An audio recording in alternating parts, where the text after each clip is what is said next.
Hi everyone, this is the story of my abusive mother-in-law and my useless husband who never bothered to protect me. I'll be using fake names to keep my identity private. Sharing my story is one thing, but dealing with real-life drama is another, and I don't want anyone to find me.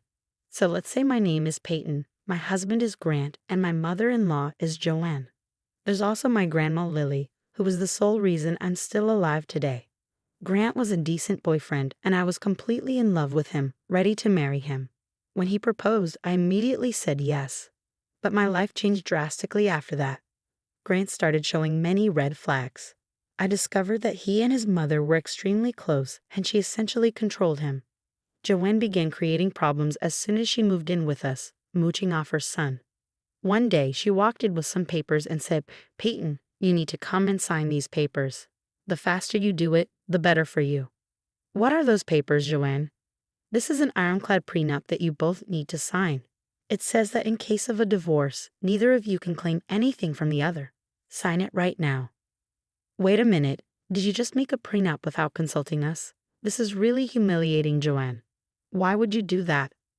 "I did this so you can't take my son to the cleaners in case of a divorce. You earn way less than him, and this house is his.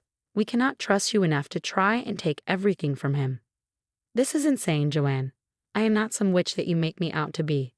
This is ridiculous. I won't sign a prenup just like that. I feel insulted. You should have talked to us about this." "Actually, I know about the prenup. It's not a big deal, Peyton. If you're really not with me for money, you should have no problem signing this," Grant interjected. I was taken aback that Joanne and Grant had discussed this without telling me. No, I wasn't with Grant for money. I didn't earn much, but I had a substantial inheritance in store for me, which I hadn't told Grant about yet. We fought for days, and Joanne regularly insulted me for not signing the papers. Eventually, I went to my grandma for help.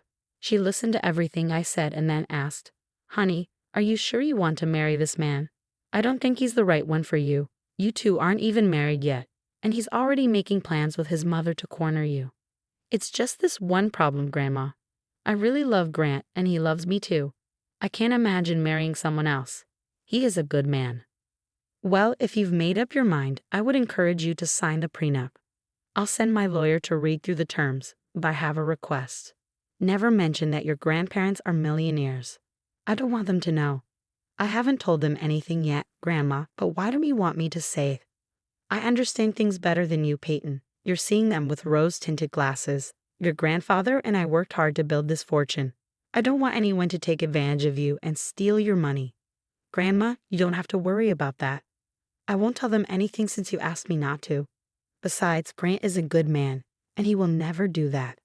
If his mother becomes too much, I'm sure he'll protect his wife." I was wrong. Grant was a horrible man, and his mother was much worse than I knew.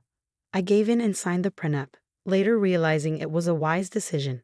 As soon as we got married, Joanne started to abuse me regularly. Even after signing the prenup, she verbally and sometimes physically abused me. I'm too ashamed to speak of most things she did, but I will mention one incident because it was the turning point in my marriage.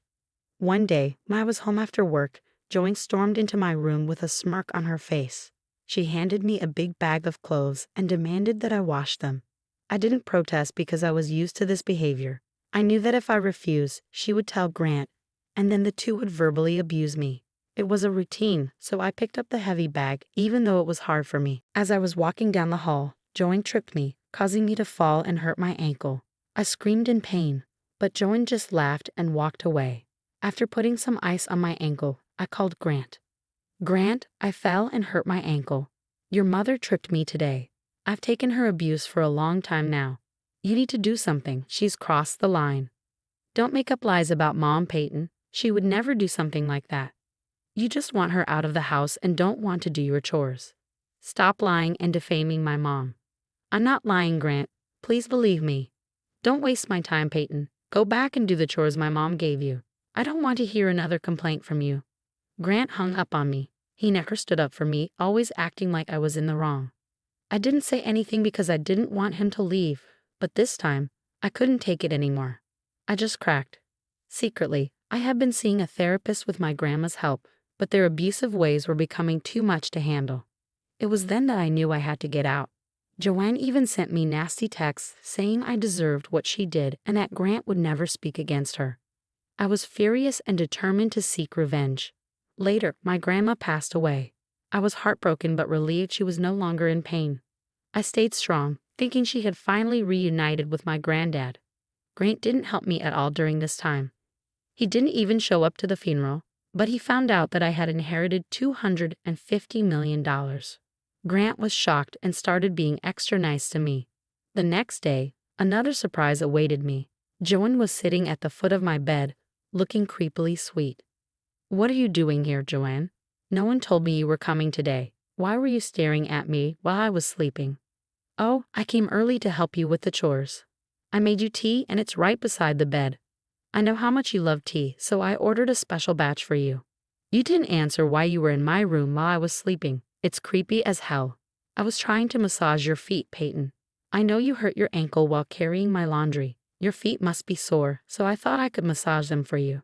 You literally tripped me that day, Joanne. How dare you show up and try to massage my feet? Don't you have any shame? Come on, don't be so dramatic. It was an honest mistake. I didn't know you'd fall or that the load was so heavy. I already massaged your foot to make up for it, didn't I? You think massaging my foot will make up for all the abuse? You're insane, Joanne. Get out of my room.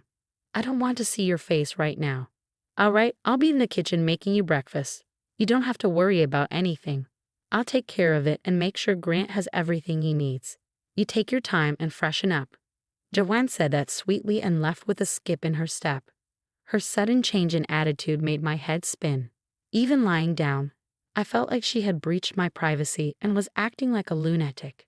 Money can make people do crazy things, and Joanne was proof of that. Grant must have told her about my inheritance, prompting her visit and this sudden change of heart. But neither Grant nor Joanne knew that they wouldn't get their hands on my fortune.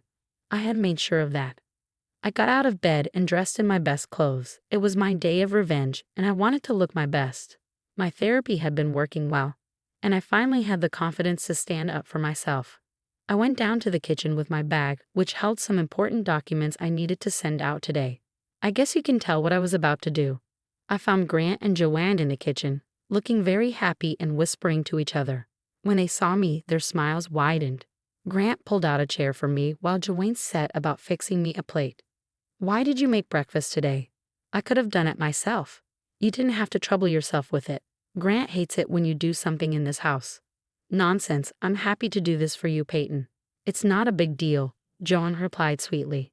"Yes, it's just breakfast. My mom can do this for you. You don't have to worry about any kind of work from now on. Once we sell the house and buy a mansion, I'll look for a housekeeper. Until then, my mother can handle all the chores. I'll help her out too. You think buying my medicines is a waste of money, but suddenly hiring a housekeeper is cheap for you? And how do you plan to buy a mansion? Been robbing banks lately? Don't be ridiculous. We have plenty of money now.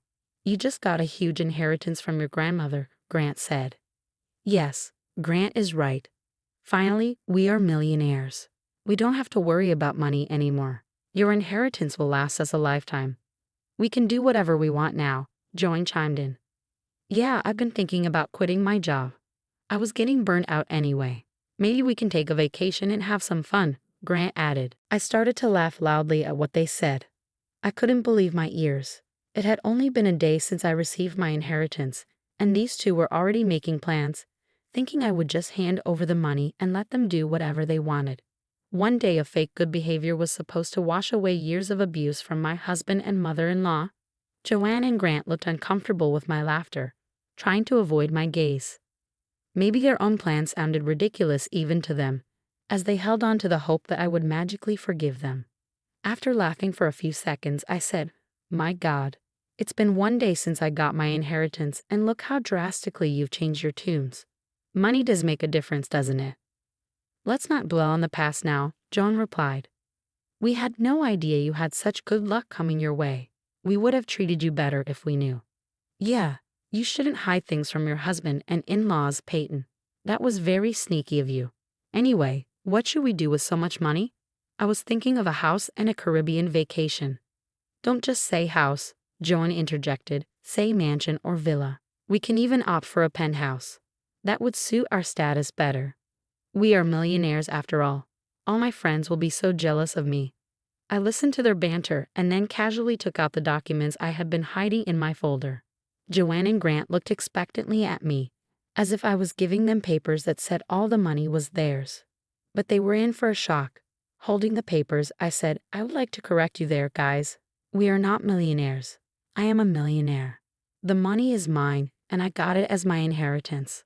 Yes, you did get the money, but we share everything. We are married after all. So you should be sharing your money with me, Grant said. Yes, and as your mother-in-law and only surviving family right now, you should share the money with me as well. We are family after all. You are my daughter as much as Grant is my son, Joanne added. It's ironic how I have suddenly become your daughter, Joanne. Until about yesterday, I was just the witch your son married. Anyway, you shouldn't get so carried away. We won't be family anymore, not that we were ever family. What do you mean, Peyton? I'm your mother-in-law, so I am family, Joanne insisted. How could you be my mother-in-law when I won't be married to your son anymore? If Grant loses his husband's title, you'll be less than nothing to me. What is the meaning of this, Peyton? Why won't I be your husband anymore? What is going on? Grant demanded. Well, I have filed for divorce. I did it the day after my grandma died. I won't be staying with you anymore. Grant, you're a terrible husband and don't deserve to be one, I said, throwing the divorce papers on the table. Grant and Joanne both read the papers to check if I was speaking the truth. When they finished, their eyes shot up in disbelief, and they exchanged worried glances. I guess they didn't think I was capable of filing for divorce. What is this, Peyton? Why have you filed for divorce? This doesn't make any sense, Grant stammered. Do you think I'm weak enough to be stuck in an abusive marriage for the rest of my life? Why are you surprised, Grant? I told you this was coming. I told you the very day Joanne tripped me. My God, why are you still stuck in the past? I have apologized for it, and it has happened already. I can't change that. You need to be a little forgiving. This is not a big enough problem to warrant a divorce. Mom has already made amends for that, Grant said.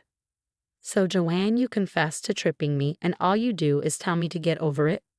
Get this into your heads. I am divorcing you, and you won't get a cent of my inheritance. I can't believe I fell in love with such a vile man like you, Grant. I'm ashamed I tried my best to impress a monster like you, Joanne, but this abuse ends now. We are definitely getting a divorce, and we can do this the simple way or the difficult way. Suddenly, Grant and Joanne looked very pissed at me. They didn't like that I called them out on their behavior. They knew I was serious since I had already filed for divorce. It wasn't a threat to make them do what I wanted. It was a reality they had to face, especially since I now had a lot of money. What's the use of divorcing me, Peyton? You have more money than me because your inheritance is our marital asset. I'll get half of it anyway, Grant said. You might get half, but most of it will be spent on the lawyer. Did you forget about the prenup you and your mother forced me to sign?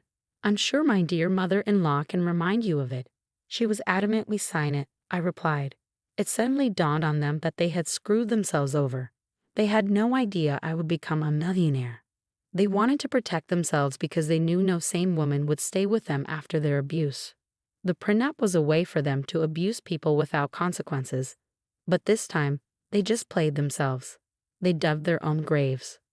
The prenup was a long time ago. I'll talk to a lawyer and find out what we can do. We won't let you walk away with all that money, Grant stammered. Yeah, you're doing this to threaten us. You can't do anything to us, Peyton. We will take your money and do what we please with it, Joanne added. So I take it that you will try and fight me in court? I asked. Oh, don't worry, Peyton. We will make this hard for you. You can't just decide on your own. I'll fight you in court. You can't get divorced without my signature. Remember that, Grant threatened. Really, Grant? So you will intentionally make the process difficult for me? Well, that's not an issue. I'm prepared for everything. I have some ammo of my own, I said. What do you mean, Peyton? Joanne asked. Joanne, remember how you confessed to tripping me and abusing me in texts? Well, I will use them to file a report to the cops. That would be fun, wouldn't it? I said. No, you won't do that. You can't do that to me. I'll delete all the texts, Joanne panicked. Don't worry, Joanne. I have all the texts saved and sent to some of my friends. Trust me, I'm perfectly capable of reporting you to the police. In fact, I can also show how Grant knew and didn't do anything to protect me. It'll be a downhill battle for you in divorce court, I said. Joanne and Grant immediately started to hound me with apologies. They forgot that I had the power to put Joanne in jail. They thought I had let go of the incident, but I was just biding my time, waiting for the right moment. Joanne and Grant were in deep trouble, unsure of what to do. I took the divorce papers with me and left the house. I would collect my things the next day. Grant and Joanne tried to stop me, saying, "Don't walk away from us, Peyton. Let's sit and have a conversation about it. We can deal with the situation like adults and not make any rash decisions." "Yeah, where will you go anyway?" "Let's talk about it," Grant added. "I'm moving into my grandmother's house. It has already been transferred to my name. I will be living there and waiting for Grant to decide on the divorce. I'm taking the papers with me so that you can't damage them and make me file again. As for my things, I've taken pictures of everything. Don't even think about damaging or getting rid of anything," I warned. Grant and Joanne went on trying to stop me, but I had already called a friend who was waiting for me outside. I got into her car and drove off. Grant and Joanne stood at the door, staring at us the whole time. After arriving at my new place, I contacted a moving company and booked them to bring my things from the house. In the months that followed, Grant and Joanne did their best to try and change my mind. I kept reminding them about going to the cops. Grant did talk to a lawyer who told him in no uncertain terms that the prenup was solid and he had no way out. After being threatened by me multiple times, Grant was forced to sign the divorce papers. He didn't want his mom in jail after all, and he knew I would never give him a chance again. Grant and Joanne are currently not talking to each other. Wondering why? Well, Grant did not take the divorce well and started to blame Joanne for causing problems between us. He was sure that Joanne was the reason he missed out on being a millionaire. After countless fights, he ended up kicking her out with nothing. Since Joanne lived off Grant's money, she was left homeless and without funds. Last I heard, Joanne was in a homeless women's shelter with no idea what to do with herself. I made sure to inform everyone about what horrible people Joanne and Grant are, so they have been isolated from others. No one really talks to them anymore. As for me, I'm enjoying my new life and casually watching the aftermath. I still live at my grandmother's place since it holds sentimental value to me. From my inheritance, I have donated some money to women's help centers and plan on doing more for them. The rest of the money has been invested and secured for my future family. I still work at my old job since I don't want to sit idle. Life is good so far, and I'm hopeful I will meet someone who deserves me.